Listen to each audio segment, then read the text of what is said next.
मुनि महाराज की पिच्छी मोर के पंख की ही क्यों होती है, जबकि मोर मांसाहारी पक्षी है? कबूतर की भी हो सकती है, क्योंकि कबूतर तो बहुत शांति प्रिय है। अरे वाह, कबूतर क्या मांसाहारी नहीं है? वो भी है, सभी पक्षी हैं। वहां पर अपन को ये चीज नहीं देखनी है। वहां पर तो हमारा सहज रूप से जिस चीज से काम चलता है वो चीज हमें परंपरा से भी जो चली आ रही है, मयूर पंख जो है अत्यंत शुद्ध माने गए हैं, क्योंकि मयूर समय आने पर उन्हें अपने आप छोड़ देता है। वो विसर्जन का प्रतीक है, अतिरिक्त अपने पास संग्रह करके नहीं रखता, वो अपरिग्रह का संदेश देता है। हमें उसकी इस क्वालिटी की तरफ ध्यान देना चाहिए। और मयूर के पंख की विशेषता है कि वो पसीना ग्रहण नहीं करता, धूल ग्रहण नहीं करता, अत्यंत कोमल होता है और बहुत सुकुमार होता है। आंख में पंख डाल देने के बाद भी कोई क्षति नहीं पहुंचती, और इतनी बड़ी होने के बाद भी पीछे वेटलेस ही रहती है।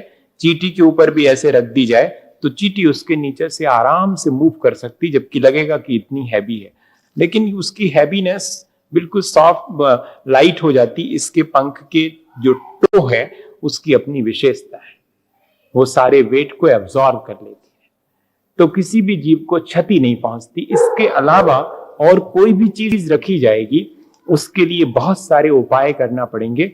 अगर इसकी जगह पर कपड़े की या कि वूलन की या कोई और उपयोग की जाए, या कि आप कह रहे हैं कि पंख उसके कबूतर के ले लें, गिद्ध पक्षी के पंख ले लें, और भी हैं, लेकिन उनमें ऐसी विशेषताएं, 5 विशेषताएं जो इन पंखों में हैं वो अन्यत्र नहीं होती हैं। और अपना मुख्य उद्देश्य क्या है?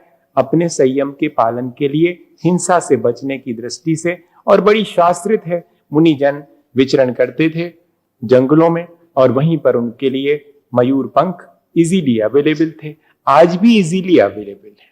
आज भी लोग कलेक्ट कर लेते हैं, पहले तो स्वयं कलेक्ट कर लेते थे, अब शावक उनको इकट्ठे करके लाता है। ये बड़ी भ्रांति इन दिनों प्रचारित की जा रही है कि मयूर को मार करके पंख लिए जाते हैं, लेकिन सबसे पहले हम ध्यान रखें कि मयूर राष्ट्रीय पक्षी है, उसका मारना तो वर्जनीय है।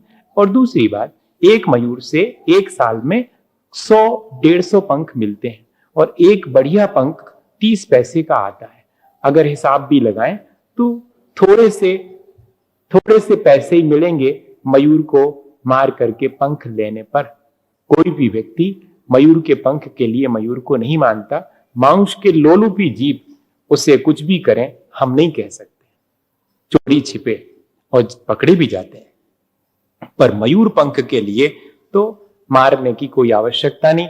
वो तो ऐसा हो गया कि सोने देने वाली अंडे देने वाली मुर्गी को मार दिया कि और मिलेंगे भीतर, एक और नहीं मिलेगा फिर, और रोज एक एक मिल रहा था। साल में 100-150 पंख मिल जाएंगे जीवित रहने पर, आप मार देंगे तो क्या मिलने वाला उससे? उसके लिए कोई नहीं मारता। दूसरी चीज, अगर इसको मैंने पता किया यहीं आपके आसपास, तो राजस्थान में बहुत इनका वो है मयूर का, और पंख भी बहुत इजीली अवेलेबल होते हैं। ये जो इसका ओरिजिनल शेप है, ये ओरिजिनल शेप ये है, तो मयूर के ये पंख अगर उसको मार के लिए जाएंगे तो ऐसे मिलेंगे, ये ध्यान रखना। ये उसका जो चंदोबा जैसा कहलाता वो खुलता नहीं है। वो मयूर को मार करके पंख खींच करके निकाले गए होंगे तो ये बंद मिलेगा आपको, एक चीज। दूसरी चीज, ये इतनी छोटी नहीं होती, ये 2 हाथ के बड़े बड़े होते हैं।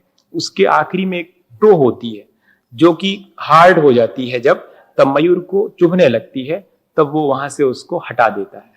और उस टो पर अगर मार के लिया होगा तो एक ना एक ब्लड का पार्टिकल तो मिलेगा ही, कितना भी आप उसको साफ कर देंगे।